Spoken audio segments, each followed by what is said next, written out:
Hi, Angela here from AC Coaching, and thank you for choosing to follow through with me on my favourite life hack for calming negative mind chatter and confronting challenges and issues with a bigger picture thinking mindset. And thank you also for joining my email list, where you'll be receiving about once a month lots more fantastic offers and also amazing information.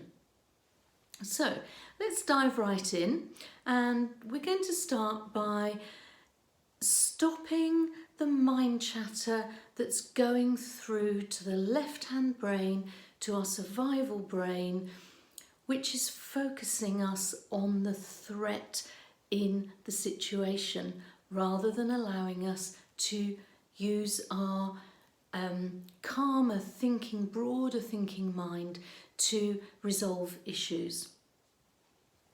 And we're going to do that by grounding ourselves into our sense of hearing. So if you're comfortable to close your eyes, then let your eyes slowly close, and let's just bring ourselves out of our heads and into our bodies by taking 3 deep breaths. And if you can, take the breath in through the nose and out through the mouth.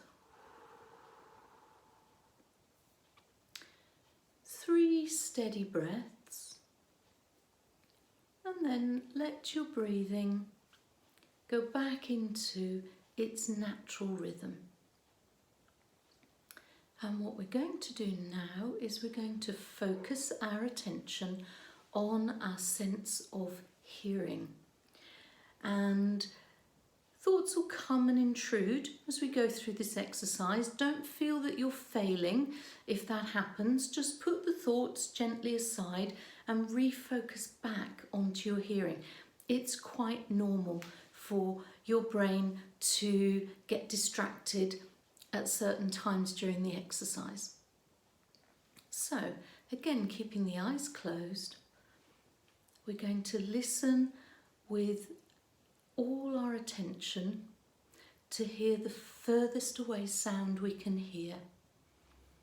And it can be in the room, in the building, or it can take us outside the building, where we may be able to hear the rumble of traffic or some bird song, whatever you can hear, and focus your hearing on the furthest away sound you can hear. I'll go quiet for a moment.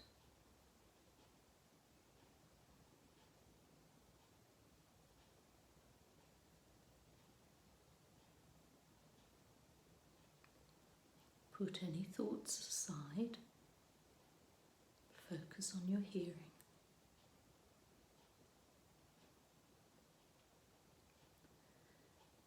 And now bring your close attention to the closest sound you can hear.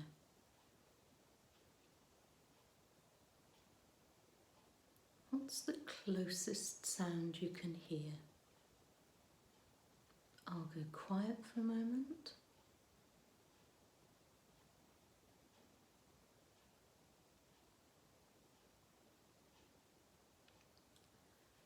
Put aside any thoughts you're having.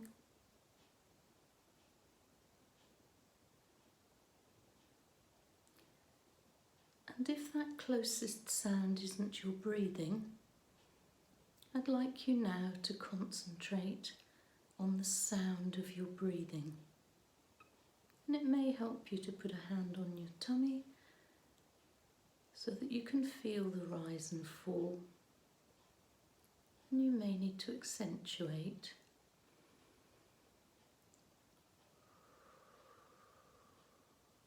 to hear your breathing.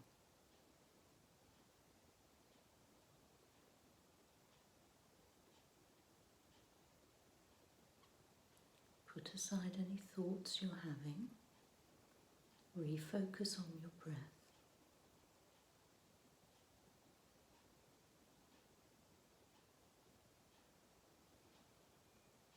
Good job. If you're ready, you can open your eyes. And this has acted as a circuit breaker by using our sense of hearing, and we can use any of our senses, but this is our sense of hearing, to redirect the brain from its stressful mind chatter. And now we can take ourselves into a more problem-solving thinking. So if you're comfortable with eyes closed, carry on with eyes closed. If not, try to keep a soft focus so you're not distracted by what's happening around you. So first of all, I'd like you to explore the challenge that you're facing. No judgment. Don't try and think of solutions or find any excuses.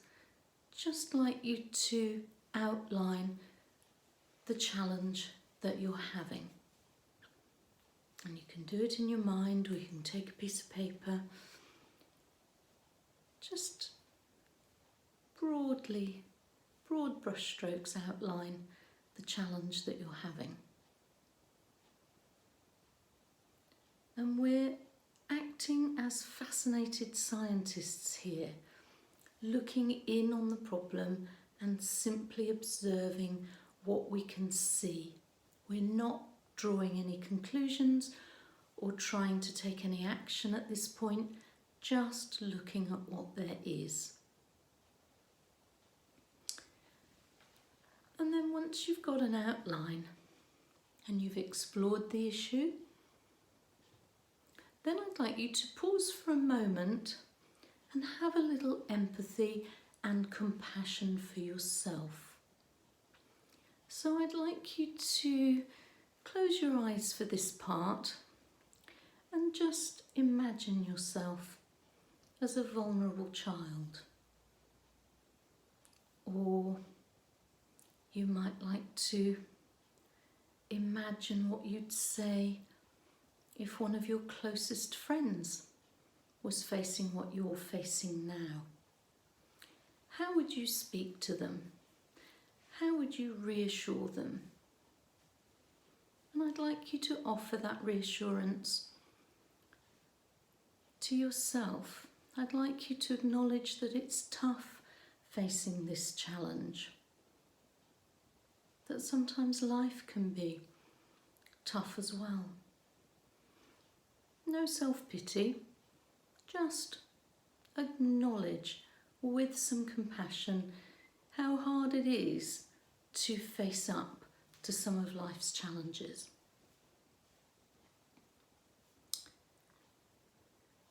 And then from there, let's just innovate. Let's throw some ideas at the wall, doesn't matter how outrageous, about how we might move forward, learn and grow, and help to resolve this problem. What might we do? So just throw up some ideas, no judgments. You don't want your data-driven brain here, you don't want to be cost analysing or wondering if it's possible or not. Just want you to throw some ideas at the wall about how we might go forward here. And take a moment to look at them and say for each one what you like about it. Because even if it's a really ridiculous idea, 10% of it will be valid.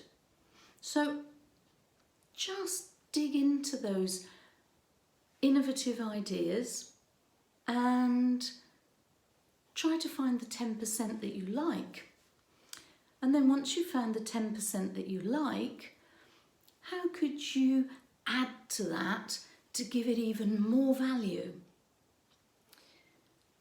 And again, no data here, doesn't have to be cost effective, just put some ideas on the board and start to put little rings around them in your mind about ones that, maybe I could adapt that, but let's apply our creative brain here. And then once we've followed that step through, now we've got to start navigating towards some decisive action. So what's the best way to navigate? Well, one of our best ways is to look at our internal compass. Where are our values? Where's our integrity faced with this challenge? Because nothing makes us feel uncomfortable faster than living outside our own integrity. And our integrity is our own personal position. Our inner compass is not the same as anyone else's, not the same as our parents, may not be the same as our spouse or our children. So I want you to dig deep here. Where are your inner compass values here? Because they are going to tell you, that gut instinct is going to tell you how to go forward. And one of the ways we can find out what we really feel about this situation is by projecting forward to the end of our life and finding ourselves well and happy in later life, wiser. And we can ask our wiser elder self, what was really important here?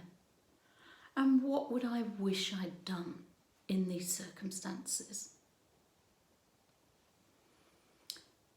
Tap into our inner wisdom to guide us as to how we might want to move forward. Because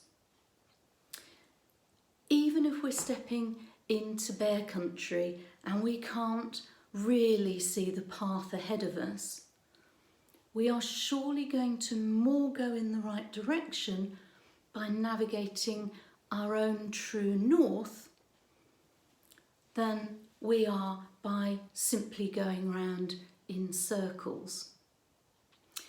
Okay, so once we've decided how we're going to navigate this problem or this challenge, let's think about taking some action here.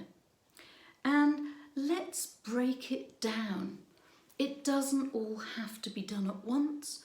It doesn't all have to be right, but decide on one small step that you are going to take towards how you would like to resolve this problem. One small action that you're going to take today to move you forward and commit to taking it. Okay, I hope that's been helpful and interesting. You can reuse this in lots of different circumstances. We often find ourselves at transition points in our lives when we would like to see things change, or we're beginning to get uncomfortable or restless. These are fantastic processes to use to move us forward effectively. And thank you so much for spending time with me to give this method consideration. I'm here at AC Coaching and I'm more than happy to offer one-to-one sessions where we can explore in a guided way together how to move forward. I also have some small group coaching programs, and I have laser-focused personal coaching that runs over a 3-month period to really move your life forward.